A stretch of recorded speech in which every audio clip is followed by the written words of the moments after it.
Well, hello there. Thank you for joining me today. I have a lot I want to talk about, some about the fire from yesterday, and as importantly, some other major details going on. Everybody is yelling, "Hey, where'd that money go? Where's that money for Ukraine? Why are we sending money to Ukraine?" Well, not that complicated. That's what I'll be talking about next. And I've also got some much better ideas about some dates here. But before I get started, what is going to happen is this: it's really going to be a waiting game for people that had their property destroyed, because the longer you wait people out, the cheaper they can buy the land and all that kind of stuff. And what I discovered when I had that lawsuit against Intel, attorneys are just fascinated by delays, delay. That's all they seem to do, right? And that is because people die off, memories fade, and all that kind of stuff. Then you interview somebody 10 years after the incident, and they can say, "Hey, what do you mean you don't remember everything?" So delays cause a lot of issues. And what'll likely happen is this: I looked up what happened after Sandy. After Hurricane Sandy in 2012, it took Congress 3 months to approve aid. And they said that rebuilding Lahaina took a year and a half to materialize. Well, I don't think they're done with that land theft there, but what's going to happen for these people is going to be a waiting game. And also, this week, Trump is very happy to be keeping the polio vaccine. He said he didn't want RFK Jr. to touch the polio vaccine. They always have our best interests at heart. You know, what I didn't mention yesterday about all these fires was this. I did a show, I don't know, it's been a few years ago, because I have been saying this country was set up like a movie set.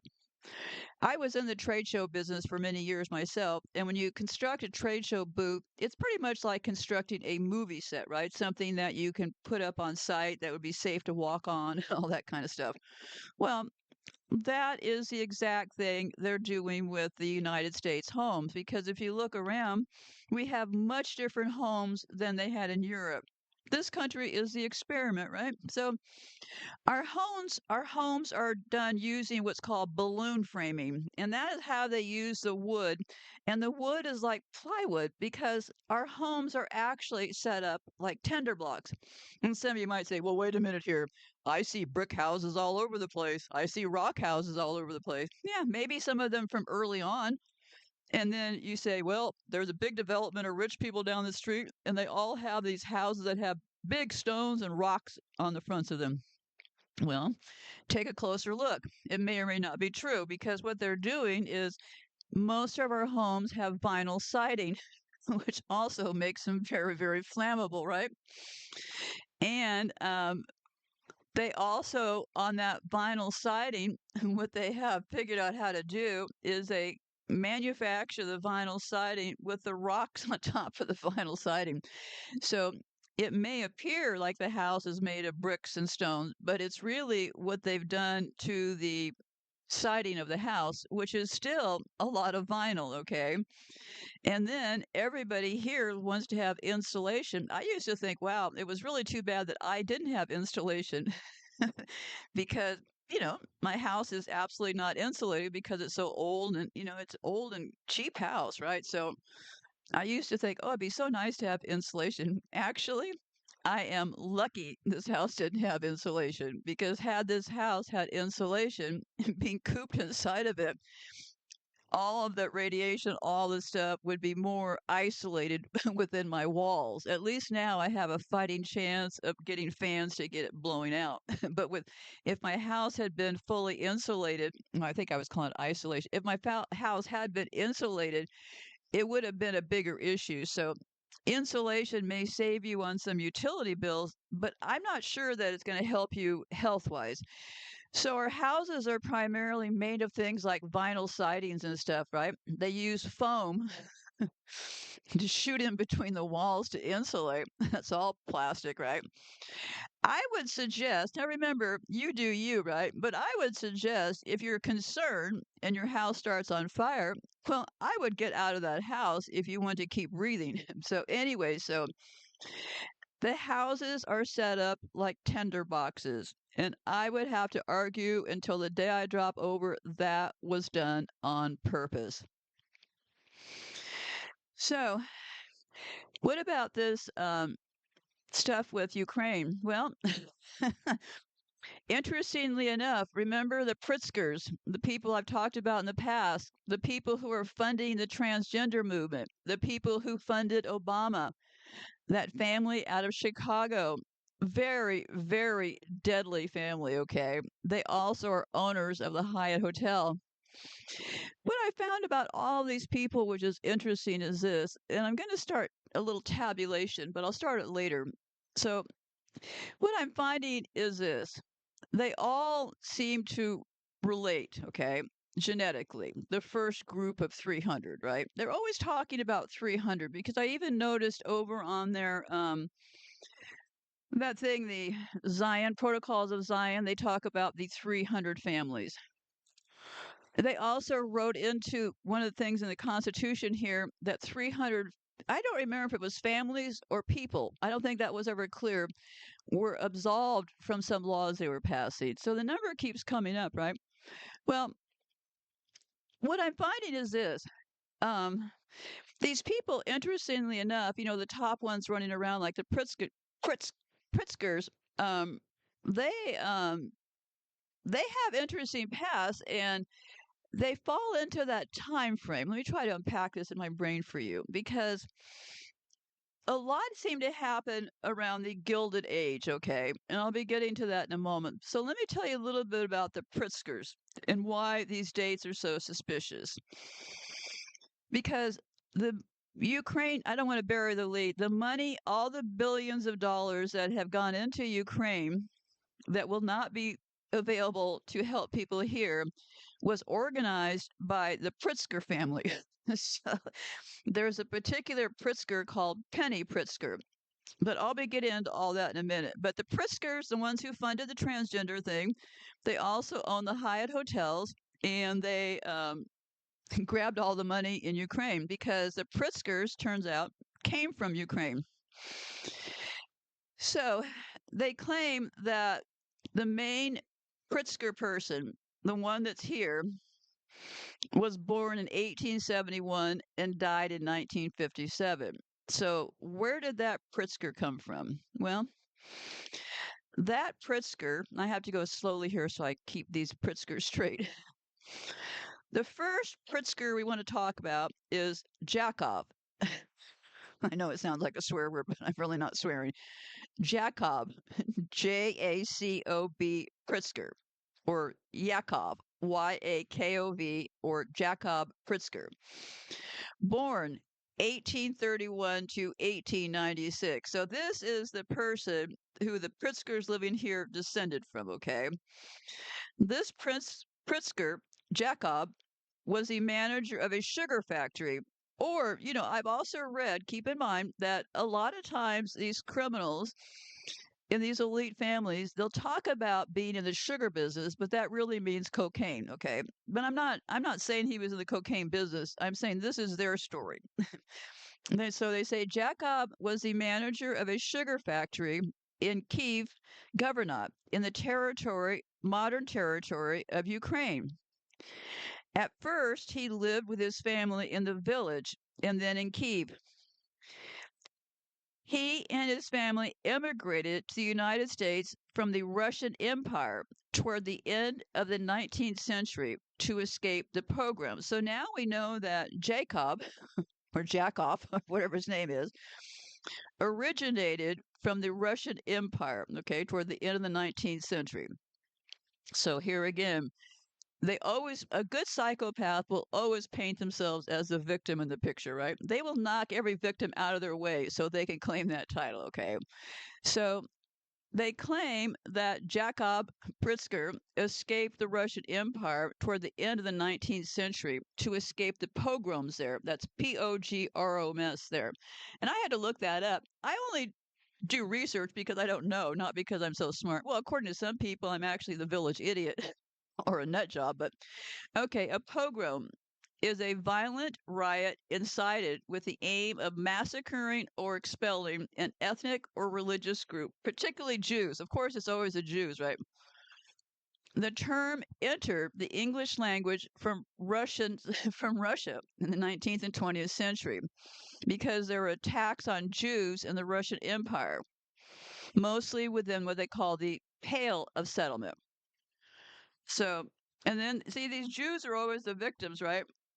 And and that also is a very clever psychological thing to set up because it's like FDR putting himself in that wheelchair, right? It makes it pretty hard to rush up to a guy in a wheelchair and start saying a bunch of stuff, right?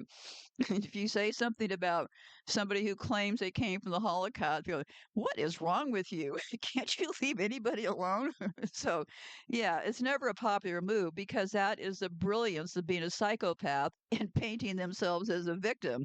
So then it all boils back on the rest of us, right?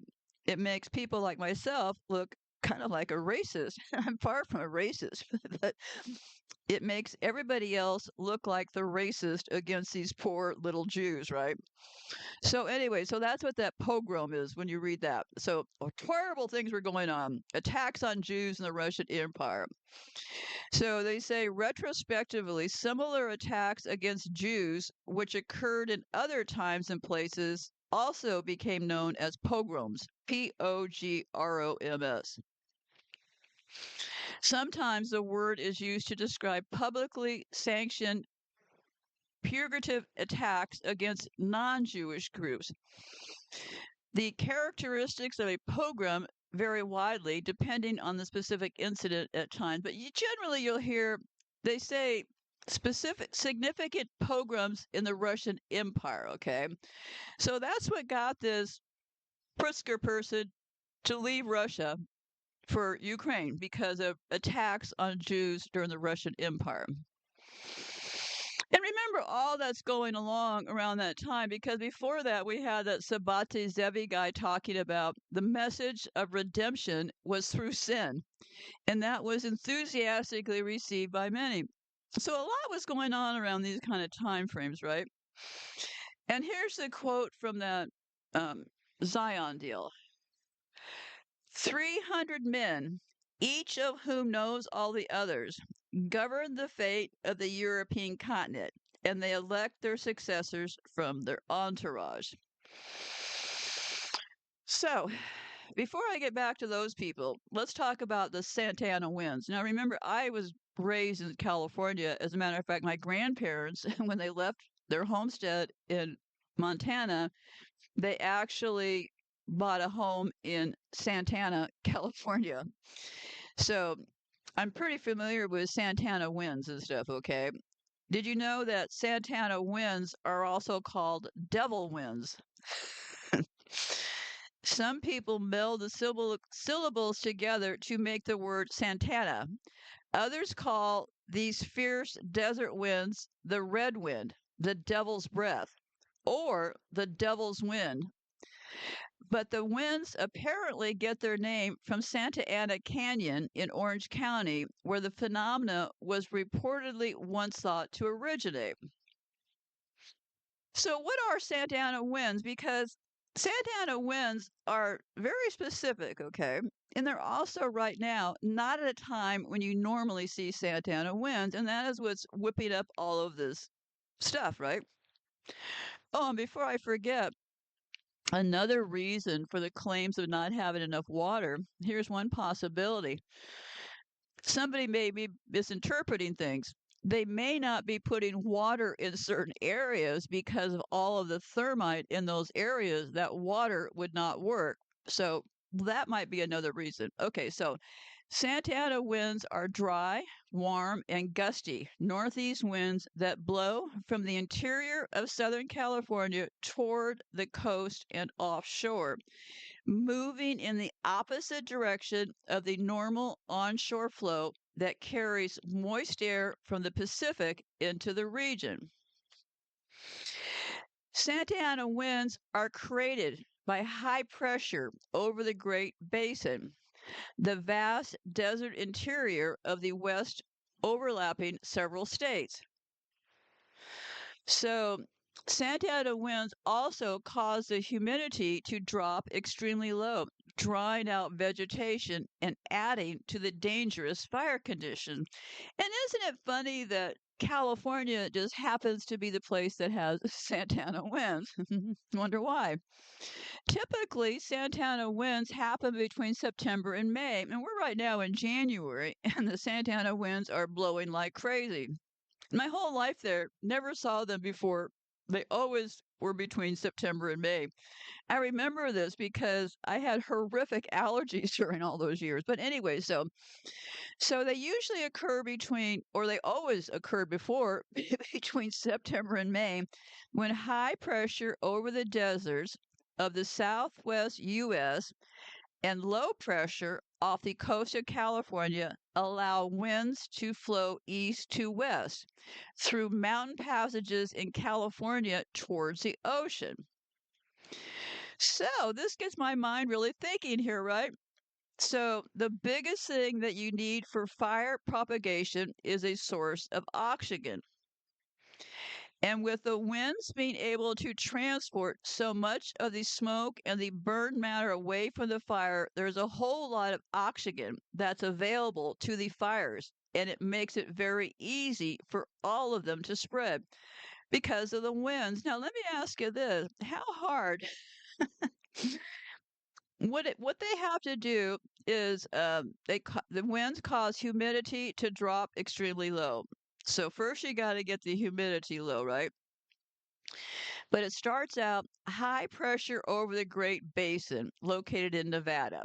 Now, all this other testing has been going on in Nevada, right? Lots of open space out there, all that government property where nobody's allowed. I don't know. I'm just going to speculate here for a minute. I'd like to keep my title as a crazy person, okay? So, how hard would it be to create high pressure over the Great Basin, which is located in Nevada, where all this other suspicious, crazy stuff is going on, right? And it's also parts of Utah. And so you get high pressure over the Great Basin, located in Nevada and parts of Utah, and low pressure over Southern California. Well, it appears to me that high pressure and low pressure are things that would be pretty easily manipulated. Um, but I don't know. So the other things like seeding the clouds and all that are handy for them to know because that's how they blew out the dam in North Carolina by seeding the get more rain. Then the dam overflows and oh whoops, we have to release the dam flow and we wipe out a bunch of people. So I would guess, okay.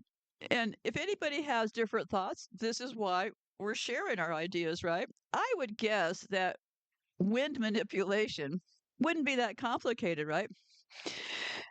So anyways, so let's get to these Pritzkers.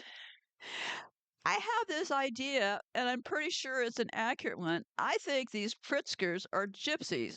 And here's why because in a lot of these cases of these elite people, it's kind of hard to trace their history and come up with accurate pictures, right? Well, the Pritzker family, I found a picture of their relatives in the Ukraine. The relatives in the Ukraine looked like full stop gypsies, okay? And remember, with these people, my theory is around the time of the Gilded Age and the robber baron era, that is when these people took over. And they all seem to have this happening around the same time. So the Pritzker family, their origins as Jewish immigrants from Ukraine who fled the Russian repression and anti-Semitism in 1881. Now, isn't that a convenient date?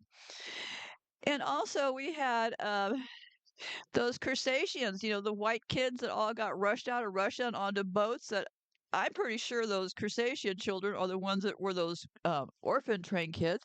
Well, conveniently enough, that happened in 1864. So right around the same time frame as these Pritzkers and them are hanging around, right? And they all have these interesting pasts. A lot of them say they came from poor backgrounds.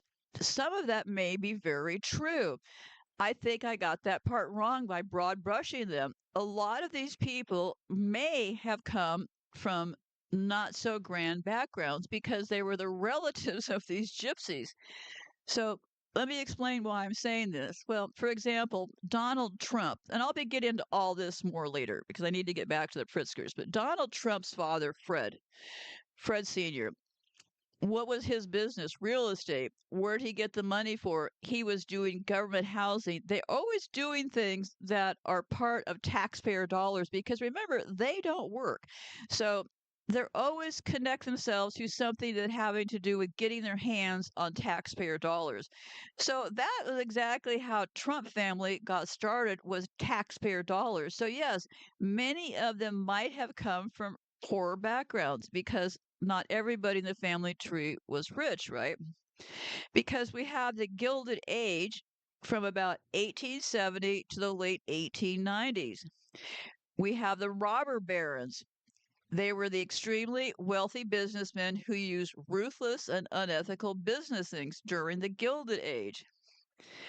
So, so during that time frame when these people seem to be showing up here, because I just say about the um, Pritzkers, Pritzkers, they've immigrated from Ukraine, yeah, 1881. So that's when they first landed here was 1881. And this excuse me, the Gilded Age, which included the robber barons, was right around that time frame. I was looking around at some of these other families because here's what's really interesting. The Gilded Age, the date that it actually started is somewhat up for debate, depending on where you are and who you ask. But in the United States and North America, the Gilded Age began in 1873 after the recovery from a post war U.S. Civil War. So the Gilded Age, which brought the robber barons, happened right after the Civil War. Gee, what a convenient time, right? And it was also during the period of Reconstruction in the Deep South. So regardless of this small difference, a couple of years, the early 1870s saw the birth of what people hoped for would be a long, prosperous period of peace and social improvement. So this is how you trick a bunch of people, right? And what do their politicians do every time there is an election? We're going to bring you the good times. We're going to bring you the soup in every pot. We're going to bring you a chicken for every house. And they make all these promises. Everything's going to be great. Well, that's the great waiting game, right? That's the same trick attorneys use. Keep you waiting. Well, you can figure this out when you vote in 4 years. Well, geez, we've gone on for 100 years now waiting for the next one to happen, right? So that's where they come up with this waiting game business, right? So people viewed this time that it would be a long and prosperous period of peace, social improvement, and technological advancement and political stability. So they claim they came from poverty, but also at the time during the Gilded Age, it's possible that two things can happen at the same time. Like my relatives over in Montana would have no idea of what's going on with all those houses in New York, right? So, and that's how they cleverly have rolled these things out. Because the time frame we're looking for roughly is about 1854 to 1929. Because I looked at a few, what I'm gonna be doing later today is doing going through a list of them. Like Carnegie, for example, they claim that his father was a weaver who found it difficult to get work in Scottish factories, and in 1848 brought his family to Pennsylvania. Carnegie, right? 1848. So it seems like they kind of flooded into this country around the same time. I even briefly looked up that Sackler family, the people that killed everybody with those opioids. They claim they're Jewish immigrants. And let me see here. The Sackler family name was found in the USA, the UK, Canada, and Scotland between 1841 and 1920. So here again, another group of killers, right? Psychopaths, right? Henry Ford, his father was a farmer, and let me see, he came up with a car, right? Um, so, and then they claim that. They claim that because of Civil War and all that stuff, right? Where they likely just murdered everybody who was who wasn't on board with this satanic deal. So then what they did after that was they said one of the most important impacts of the ending of hostilities was the spike in immigration. Yeah, bring in the new folks. We killed off the old folks. Bring in the new folks. Impoverished rural Irish still suffering from the crippling repercussions of the potato blight, Italian immigrants seeking new opportunities in the New World, French and German citizens looking to leave their war-torn nations, and thousands of Eastern Europe Jews from Poland, the Baltic states, Russia, and blah blah blah. So all they had to do, they were seeking to flee anti-Semitism and increasingly aggressive pogroms. And they all fled to the United States and Canada during this time. So those are also buzzwords you want to look for, right? Because of that, shipping companies with faster, more powerful, and larger steam-powered ocean liners were now available to provide safer, faster, and more reliable service across the Atlantic. And the bread and butter paying passengers was the humble European immigrant, millions of whom were shipped across the ocean every year to resettle in the United States. So many migrants packed up everything they could and paid whatever they had to earn tickets to the factories and mills of the United States that a very extensive immigration process was set up. Prospective migrants had to go through all kinds of tests and examinations before they could even get on a ship. Were they healthy? Did they have skills? What did they plan to do when they reached America? Who would look after them when they arrived? While America had few immigration laws at the time, very convenient also, right? It was nonetheless in everyone's best interest to ensure that only those who could really stand a chance in the States actually got a steamer ticket. There would be a lot of hassle involved if they made it all the way and couldn't get in. So, yeah, and remember that same time frame, mid 1800s, they had all of those mental wards already built and ready to go, right? So I guess if you got on one of these steamships and you landed here, they had a place to send you, right? So the owners of the great steamship companies and the railroad companies, which now all of a sudden they can convenient travel by railroad, right? So they kept people from going from the East Coast to the West Coast because, oh, no way to get there except for horse and buggy, right? So the owners of the great steamship companies and the railroad companies were eager for immigrant labor. Boy, this is sounding more and more familiar. Not only did they buy tickets and fill company coffers, they could also be potential employees, increasing the size and productivity of the company. Soon, steamship companies learned they could get a bigger slice of the immigrant trade if they made their migrant quarters more and more appealing. White Star, for example, had very expensive third class steerage tickets. But while the prices were high, once paid, the money for the ticket paid for everything: passage, a bed, all the facilities on the ship open to third class passengers, and all meals, 3 meals a day, every day of the week until the ship arrived in America. A small price to pay for impoverished European immigrants who, in many cases, were looking for any way to escape their decrepit situations. Another major change which contributed to the creation of the Gilded Age was something called the Second Industrial Revolution. The first Industrial Revolution started in the late 1700s and ran to the middle of the 1800s. This created things like steam engines, the electric telegraph, improved farming techniques, steam powered trains, and faster, larger, more reliable, and safer ships. This progress was interrupted by the wars of the mid 1800s, running from the 1840s to the start of the 1870s. With the ending of hostilities in a long period of space, the Second Industrial Revolution began. The second revolution, also called technological revolution, saw the invention of a lot of the things which we take for granted. Electric lights, the telephone, the first cars, typewriters, fountain pens, wireless telecommunications, x-rays, dry cell batteries, and countless other innovations which helped to create the modern world. Every few months, some wild and fantastical new creation was being splashed across the newspapers of the world.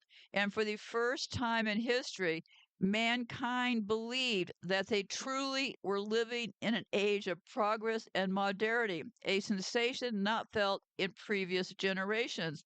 Happy times are here again. Oh boy.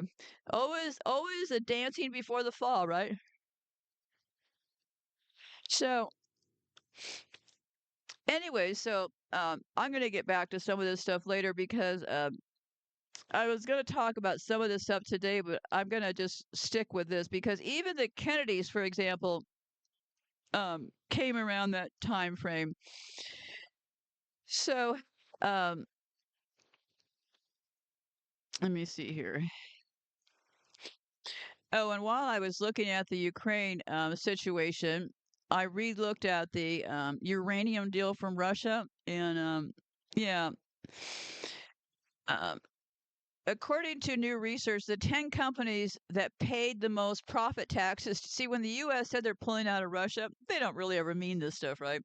Philip Morris International, PepsiCo, Mars Candy Bars, Health and Hygiene Consumer Goods from Procter and Gamble, another confection company, got to keep that sugar rolling, right? Investment bank Citigroup, agricultural company Cargill, pharmaceutical firm Johnson and Johnson, soft drinks, Coca-Cola. Yeah, not much change. So yeah, they figured out a way to keep the uranium flowing. Um, so and they say it is absolutely shameful that American companies have chosen to stay in Russia and subsidize Putin's barbaric war in Ukraine. I hope shareholders in these companies will get more active in reconsidering their morality of financing the slaughter of Ukrainian citizens. So I think what's going on is what they're doing is they figured out a way to get a whole lot of money into Ukraine from the United States. So let me get back here. So anyway, so yeah, I did look up the uranium thing again, and the United States is still buying up Russian uranium, and you have to keep asking why. Why does the United States have all of these power plants that they need all this uranium for? They only need it for smart meters. Wakey, wakey, wakey, wakey. So there is no other reason why the United States would be in a rush. Do you really think our power is being powered by nuclear out of those power plants? Heck, they're not even, they're getting the energy from the sky. So anyhow, so how did this whole thing get started with Ukraine? Well, first, let me tell you about the Pritzker family. What got me going on them? Okay, the Pritzkers. Because remember, this all came about them wanting to flip the script from to satanic, right? And their god Baphomet is a two gendered person that they all worship.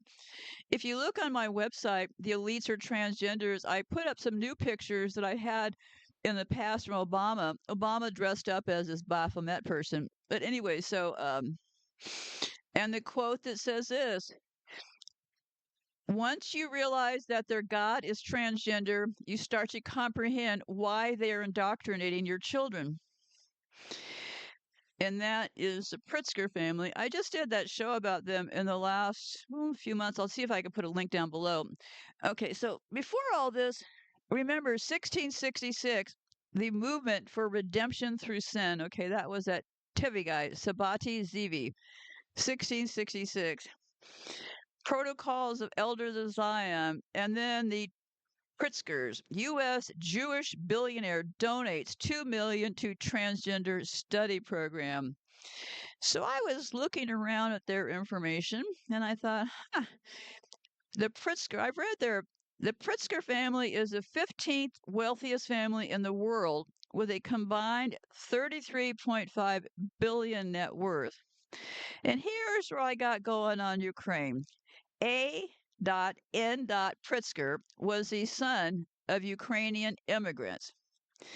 He began investing in real estate and companies in trouble while he worked for his dad's firm.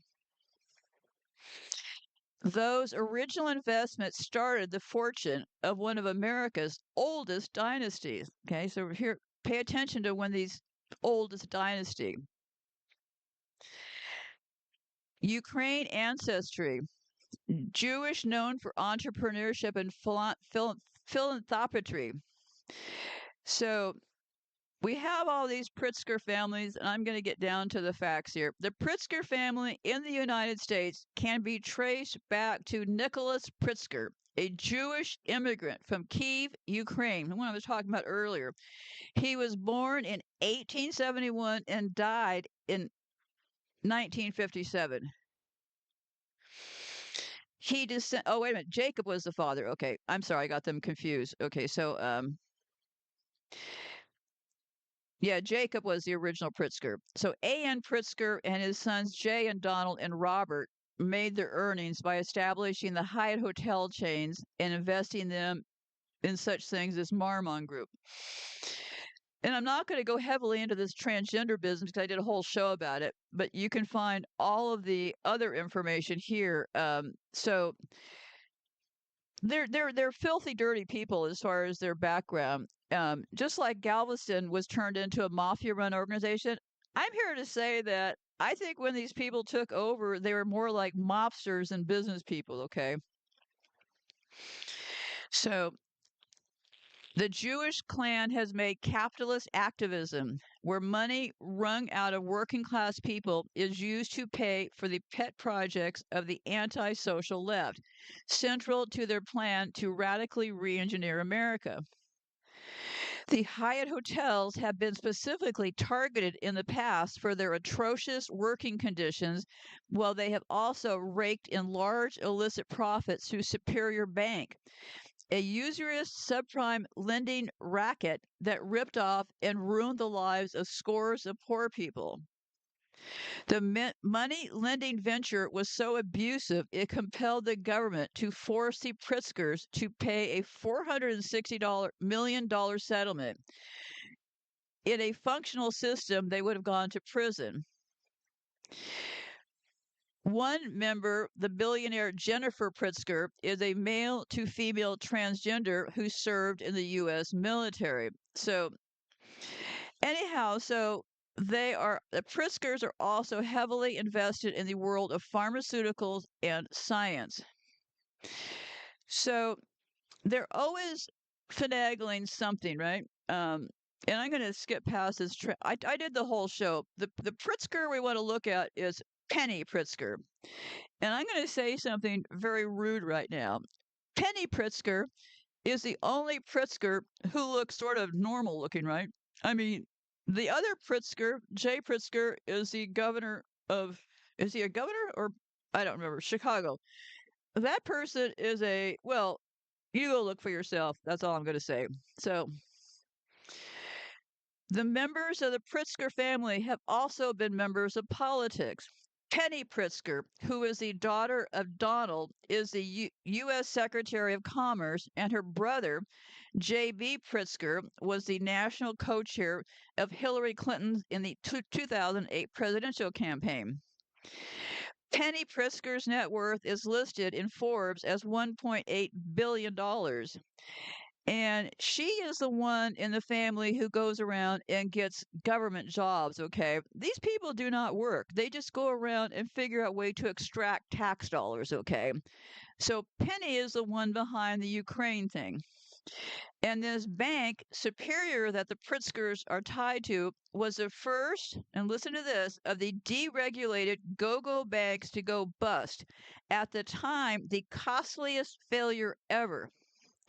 U.S. taxpayers lost nearly $500 million. Superior's depositors lost millions, and poor folks in Senator Obama's South Side district lost their homes.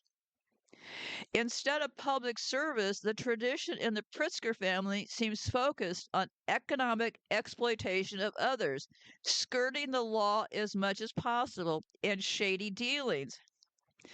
There is a strong tradition in the Pritzker family of outright money laundering and offshore tax evasion. Boy, Penny is sounding more and more like the person to give all those billions of Ukraine money to now, isn't she? Before Superior Bank, the Pritzkers controlled Frontier Finance, a loan company in Chicago that one source told this person Russo is believed to be the secret to the origins of the family's involvement with criminals. The president of Frontier Finance was a man named Frank Bussieri, and Bussieri's brother was a greatly feared collector for the outfit. Fedor or Fifi Bussiera, who Life magazine in May 1969 termed the leader of Sam Giancani's assassination squads. During the bootleg wars of Prohibition, Bussieri was reportedly involved in at least 10 gangland slayings. In the 1960s, following Giuliani's rise to the day-to-day boss position in the outfit, that's what they call the mob, is the outfit, Bussieri served as a top enforcer and personal hitman.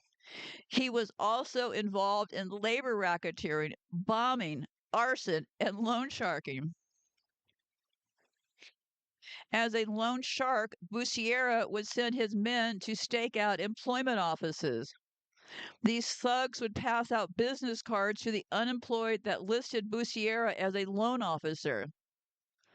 The mob generally viewed unemployed workers as poor loan prospects. However, Bussieri was so effective at intimidating his juice or loan interest victims that they would steal or rob to pay him off. Bussieri often would warn friends of a juice victim not to ride around with him because he is going to get hit. When the victim heard this warning, he was quickly pay up. So now I'm looking at a picture of Nicholas J. Pritzker at age 20 with his wife Annie. If I am not looking at a couple of gypsies, I don't know what in the heck I'm looking at. So Nicholas J. Pritzker, he was only 10 years old when the anti-Jewish pogroms broke out in Kiev in 1881. Convenient date, right? So the Pritzker family has earned 30. So anyway, so look at where they relate back to. We're back again in 1881, right? Just happened to come over here around the exact same time frame. They claim that they earned $32.5 billion in net worth after creating a beloved hotel chain, the Hyatt Hotels, that started with just one location more than 60 years ago. I would have to say this: maybe they started with one hotel, but there was probably a lot of criminal activity taking place that was going on along this, right? Um, and I have other information about the billionaire Pritzkers. They were key backers of bail reform and gender affirming care.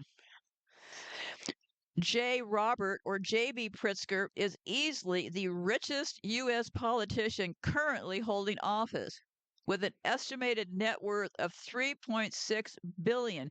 The former venture capitalist, here again, didn't work real hard, right? Tech investor and heir to the Hyatt hotel chains poured 171.5 million into his 28 campaign for governor. Well, yeah, that's how you win, right? Pay your way in. So anyway, so let me get back over here. So I will be circling that drain a lot more because I think that's where we're going to find these people. So anyway, so where'd they get this money from? Well,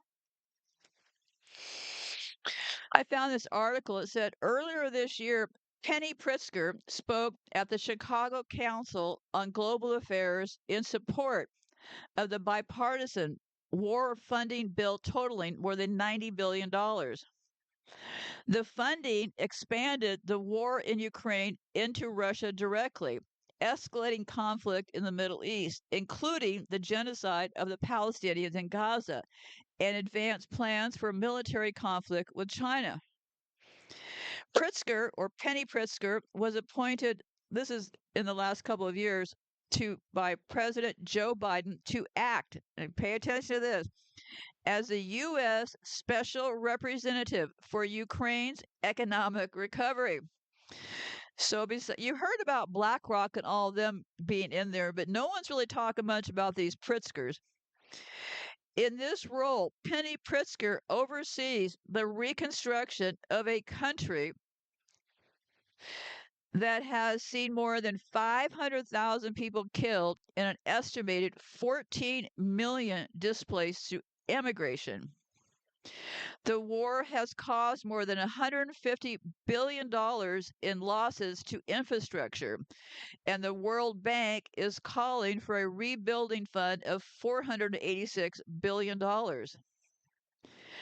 Penny Pritzker has played a leading role over the last 10 years in selling the war in Ukraine and, in doing so, selling off the country's assets.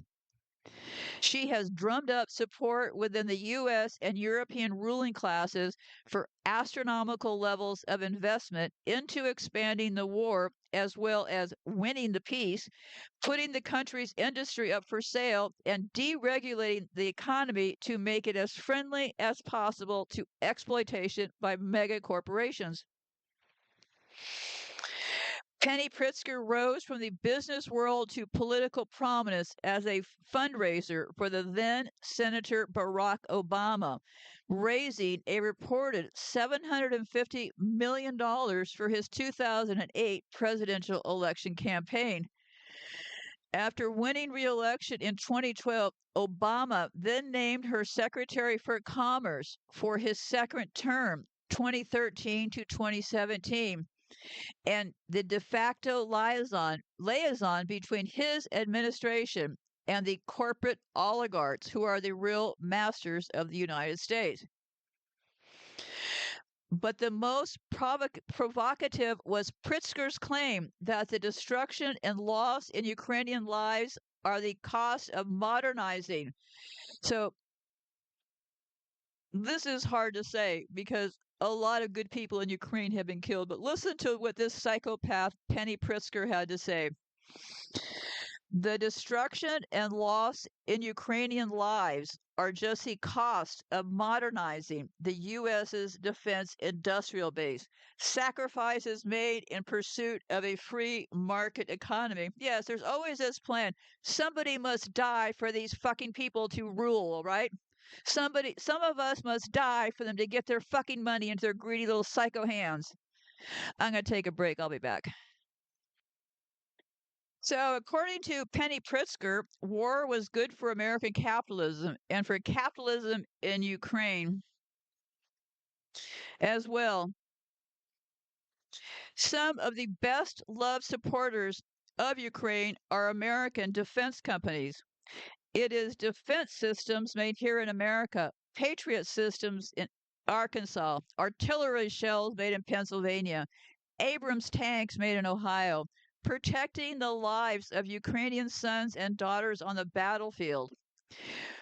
We help Ukraine defend itself, she says, and they help us modernize our defense industrial base here at home, she said.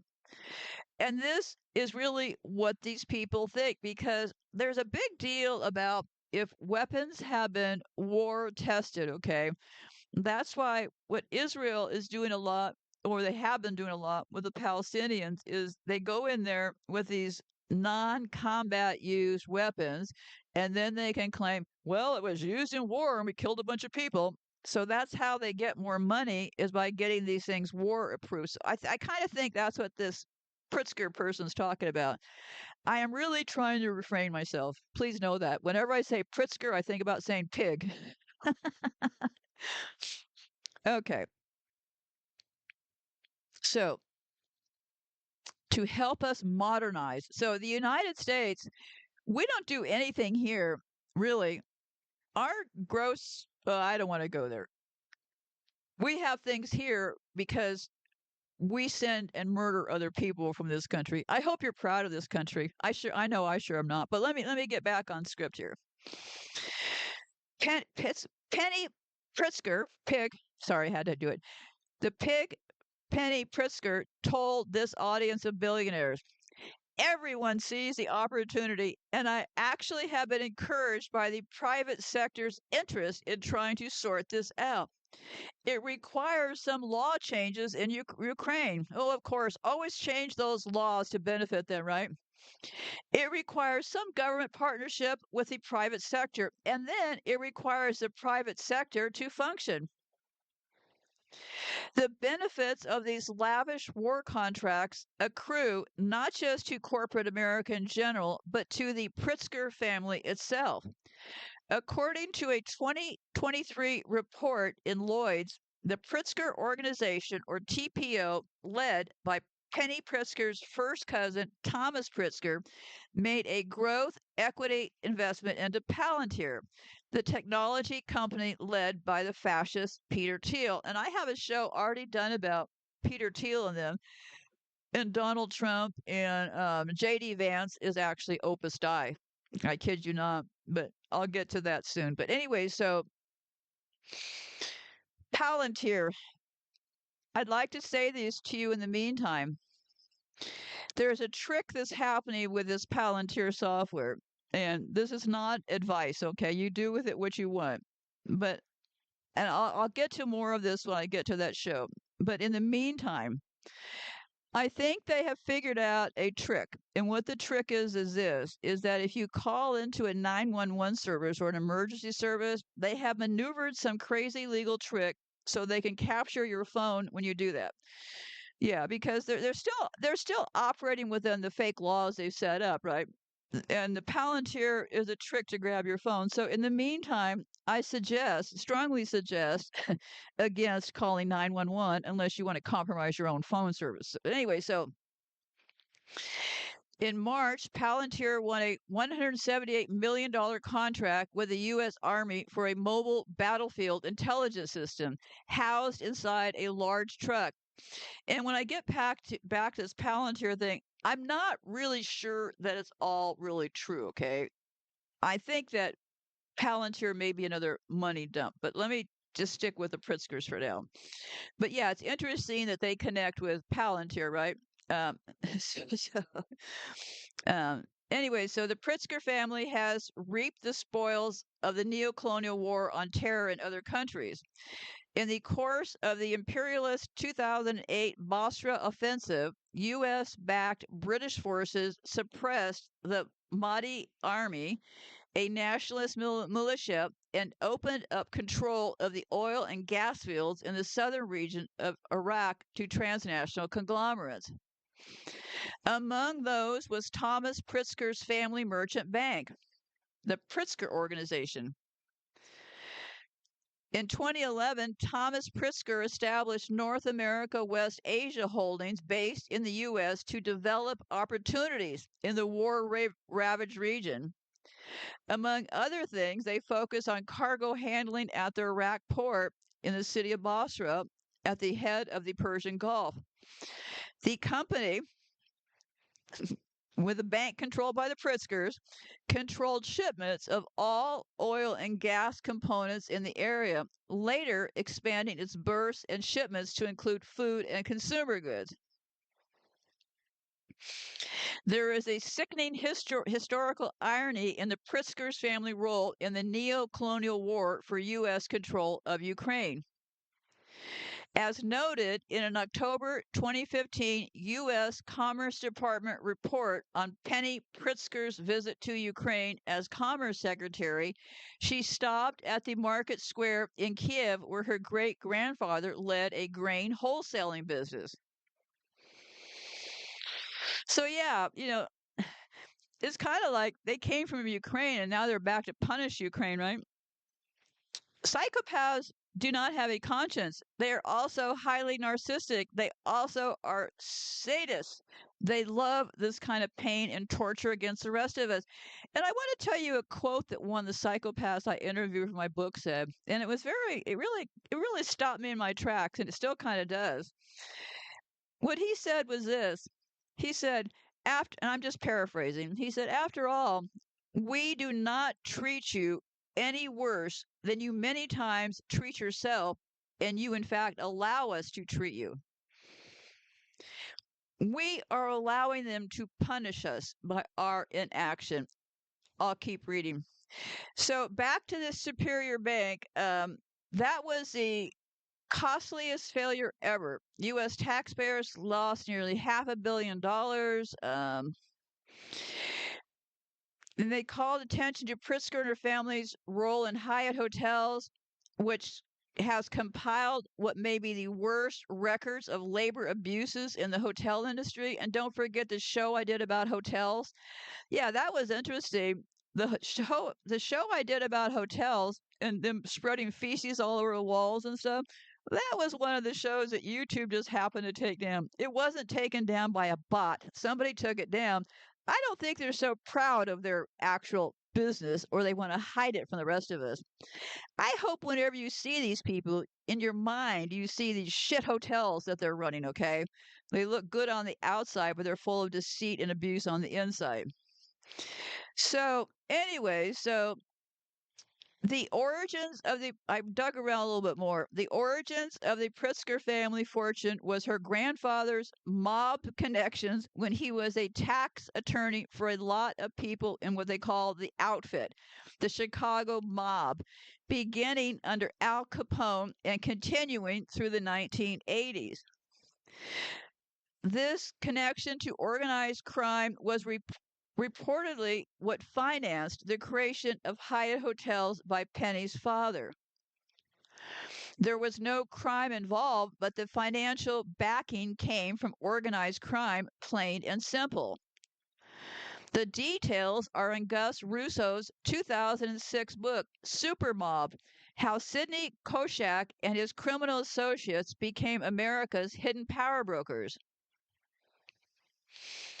The story of the Pritzker family is an all American story of how family with ties to organized crime amasses a great fortune while striving relentlessly for legitimacy and arrives at the pinnacle of economic and political power in America. The criminal class in this country has seized power. This ascent to America's summits is an often trod trek pioneered by Boston and Newport maritime merchants who parlayed opium and millions of lives in China into wealth, respectability, and powers. And yeah, that's how FDR got his money. What they did, they parlayed opium and millions of lives were ruined in China. They parlayed that into wealth, respectability, and power in the 1800s. The one constant is the ruthless concentration on private gain. The extent to which that concentration on private gain is tempted and annihilated by fleeting notions of public service provides the cracks and crevices in which ebbs and flow of history eddy and swirl. Before Superior Bank, the Pritzkers controlled Frontier Finance, a loan company in Chicago that one source told Russo is believed to be the secret. Yeah, I think I already talked about that. Yeah, that Busseri guy. So that other bank was run by this Frank Busseri guy. During the bootleg wars of Prohibition, Busseri was reportedly involved. I already talked about this. Okay, so yeah, so this is who these people connect to. Um, I'm going to scan past this part because some reason, yeah. And they what they did was they came up with labor racketeering. Tenenbaum, a labor racketeering, became a for Sidney Koshak, who would become a key Pritzker associate. Russo writes that in the case of unions not directly under the mob control, it was often just a simple matter of paying off the union bosses to persuade them to accept a substantial deal, a modus operandi adopted by Sid Korshak. He made cash payouts to business agents, $5,000 here, $3,000 there.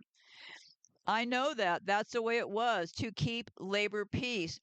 You'd find a corrupt business agent and pay him off. Gee, this is like this whole country's been founded, right? Um, the deal may be to bring a friendly union in to keep a union out or to accept substantial wages. So, yeah, the Superior Bank collapsed years before the current subprime turmoil, and the Pritzkers have a special place. I think I already got that part. Yeah, I would say the Pritzkers are some pretty nasty people, and they're the ones that have control over the money going into. And they were also connected to this place called Castle Bank.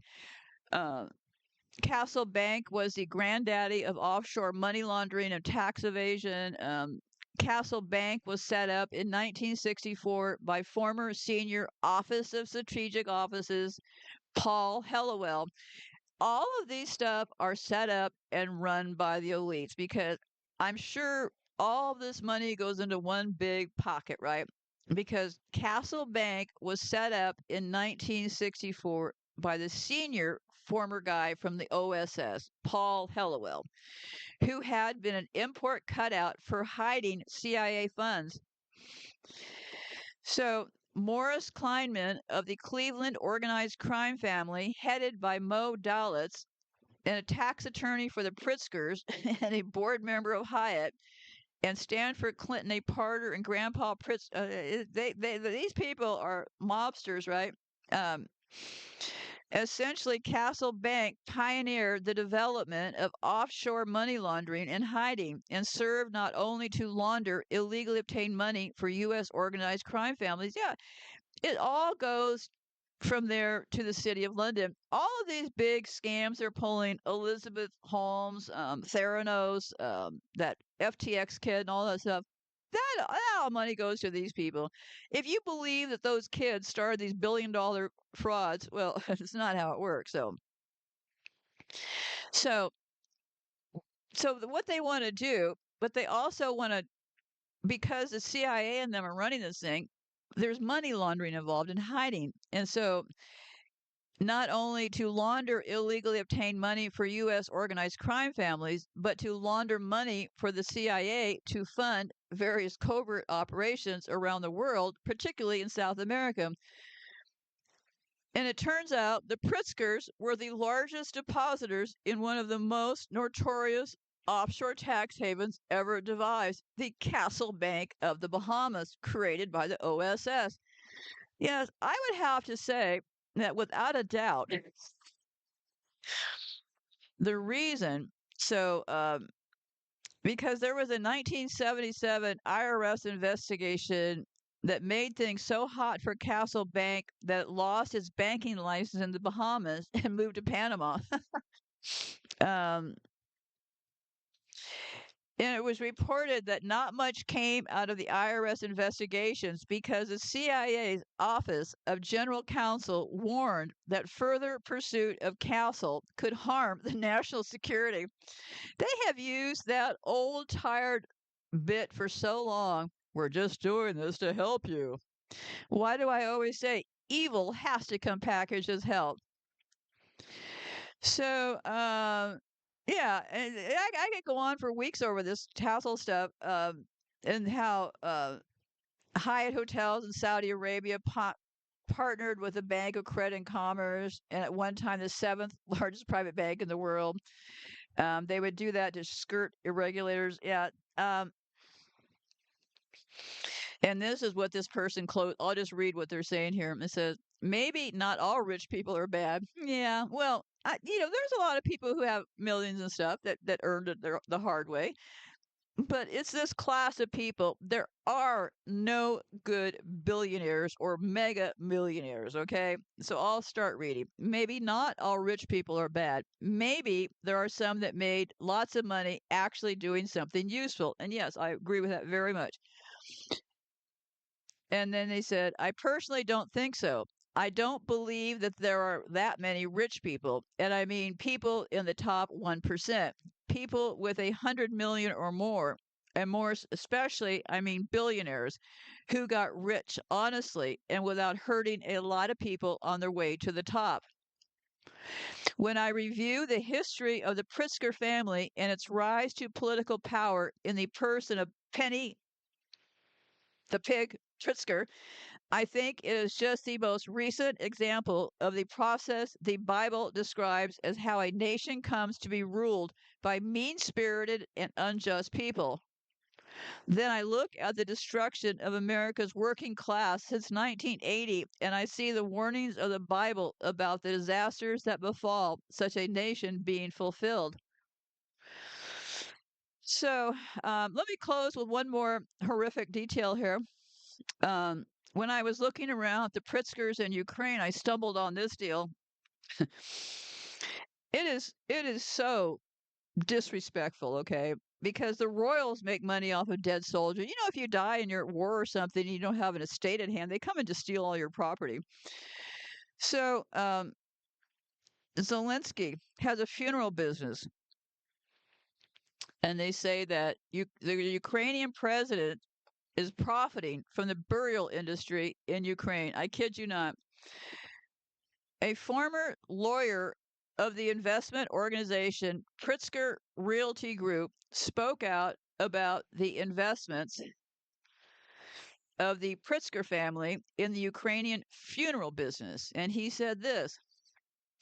Now, I don't know why more people aren't speaking out, is what I don't know. Like, how do these people ever go out in public without somebody calling them out for what they are? And you don't have to get nasty, just stick with the facts. So, this is what I'll quote. The Pritzker family had been looking for a bigger piece of the action in real estate, construction, and industry since the beginning of the hostilities in Ukraine. The funeral business interested them with its super profits during the period of military operations. As soon as the conflict ends and people stop dying so massively, the Pritzkers will resell their stake in the business. In the meantime, the deaths of Ukrainians and foreign mercenaries in the ranks of Ukraine's armed forces make a very concrete monetary contribution to the Democratic presidential campaign. Let me see. The deal with the Ukrainian government is not the only income from foreigners killed in the Ukrainian conflict. The Pritzker family is engaged in extortion of money from relatives of foreign mercenaries killed in Ukraine, despite the fact that all the costs of removing the remains are covered by the Ukrainian government. The Pritzkers issue bills to the relatives of the deceased that are several dozen times higher than their costs. This person told human rights activists from the Foundation to Battle Injustice the story of the family of a soldier from Idaho who had been fighting on the side of Kiev since April 2023. The man came under fire and died 2.5 months after he began his service, but his wife and 5 children are still unable to get his body returned to his homeland. These soldiers' relatives are unable to pay for the cost of transporting and maintaining his body because an organization affiliated with the Pritzker family has set an astronomical price for its services. The soldier's family claims that despite numerous requests to the U.S. Department of Defense, U.S. Attorney General Merrick Garland, and several local and federal media outlets, the Pritzker clan is using every lever available to keep this story from spreading. The former employee of the corporation associated with Penny Pritzker notes that according to internal documents he was able to familiarize himself with during his recent employment. Pritzker Realty Group has a monopoly on the disposition of 98% of the bodies of all American mercenaries killed in Ukraine, whose remains are to be returned to their homeland. After this person learned about the dark side of his former employer's multi-million-dollar business, he decided to resign from the company and seek prosecution of all conspirators of the criminal scheme, both on the Ukrainian and American sides. Well, they just can't quite help themselves, can they? They just quite help themselves. And the latest thing about old Penny Pritzker that I found, I could go on for a week and I'm not able to.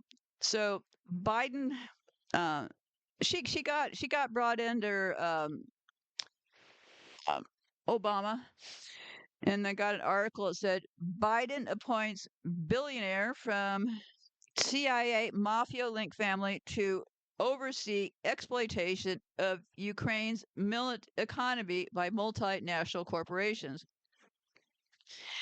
In a statement, Biden said that Miss Penny Pig Pritzker would drive the United States' efforts to help rebuild the Ukrainian economy by working in lockstep with the Ukrainian government, our allies and partners, international financial institutes, and the private sector.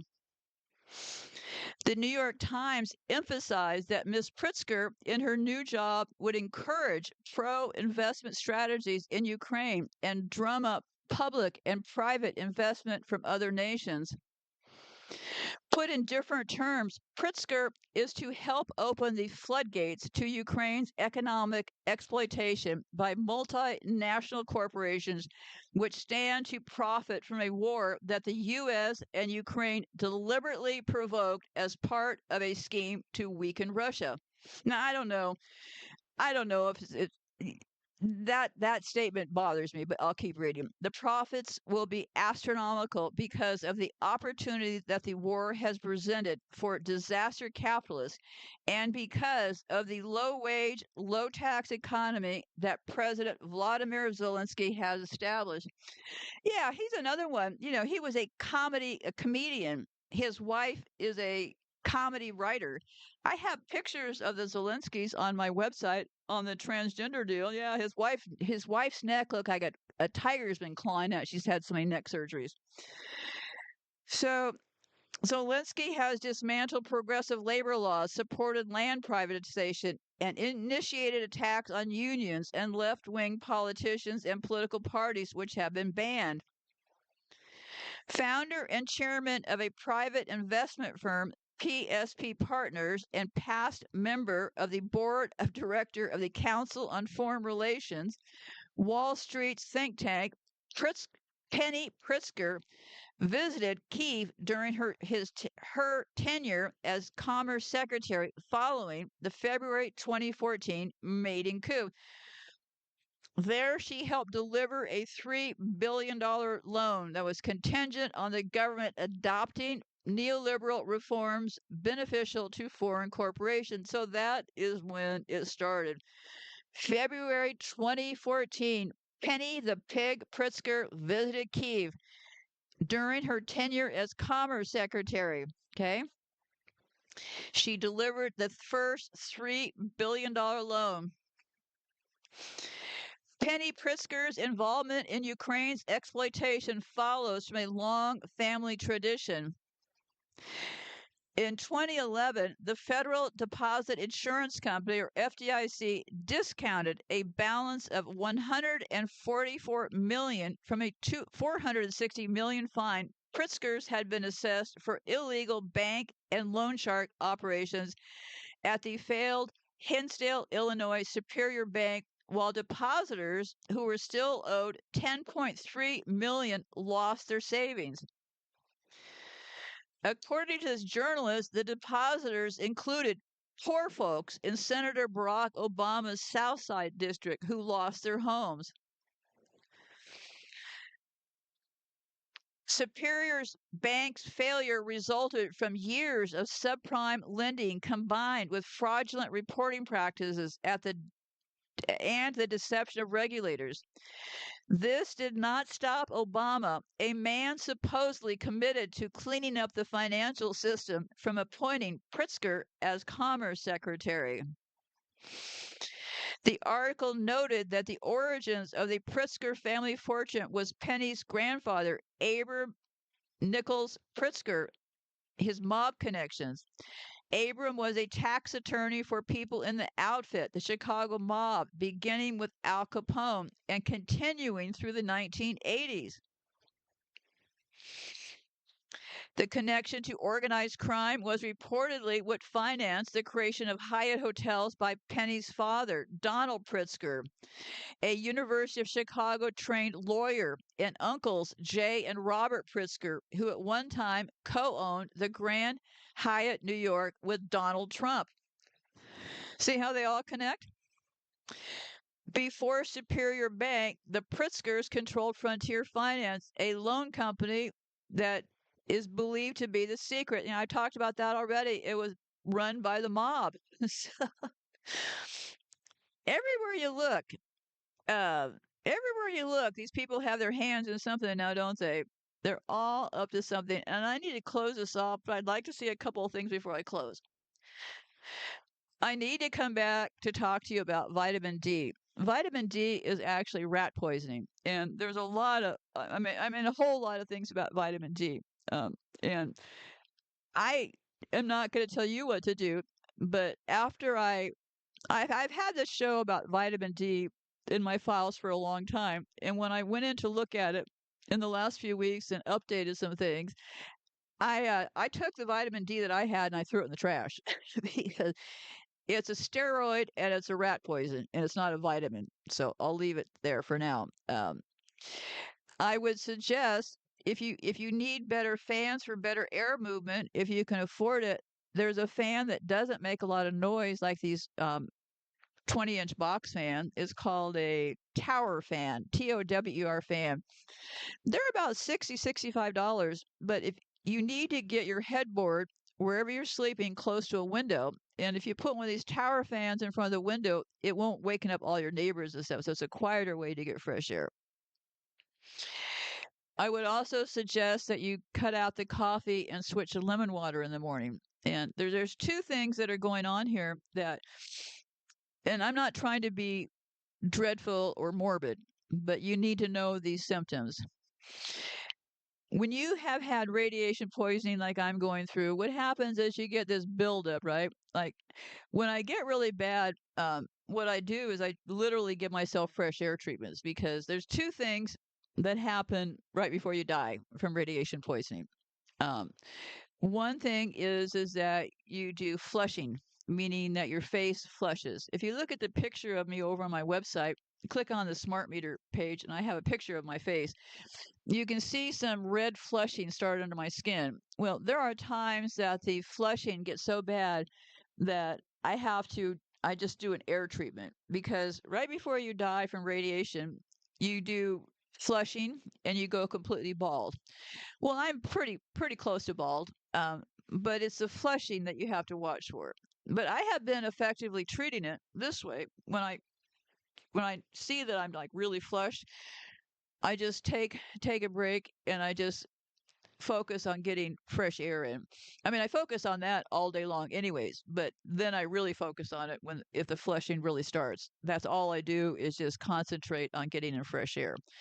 So those are the final two stages because what happens is as you build up more and more in your system, things start to happen. Like I mentioned, my hands are starting to be weird, but it's only my right hand. All of a sudden, my right hand got weird, and all of a sudden, it just it burned. All of a sudden, my finger is just. It looks like I stuck my finger in a stove and burned my hand. It just kind of spontaneously. One day, I look at my hand; it's starting to get red, and then it started just bleeding. I'm going to use my hands, and my hand's bleeding. And so what I do when these things happen is I do fresh air treatment. So I can't suggest it enough to get fresh air in because I have been really staving off a lot of the symptoms that are going on. Not like I'm going to get healed and I'll be out tap dancing anytime soon, but that's what I'd like to leave you with because these people are psychopaths, and I'm pretty sure they're also gypsies. They do not have anything good for any of us. So maybe try to focus a little bit on stop admiring them, see them for who they really are. And not some petty way like I've been today calling them names and stuff, but just take a real look at these people and think, wow, this is what evil truly looks like. So I'll be back soon. So be safe out there and goodbye for now.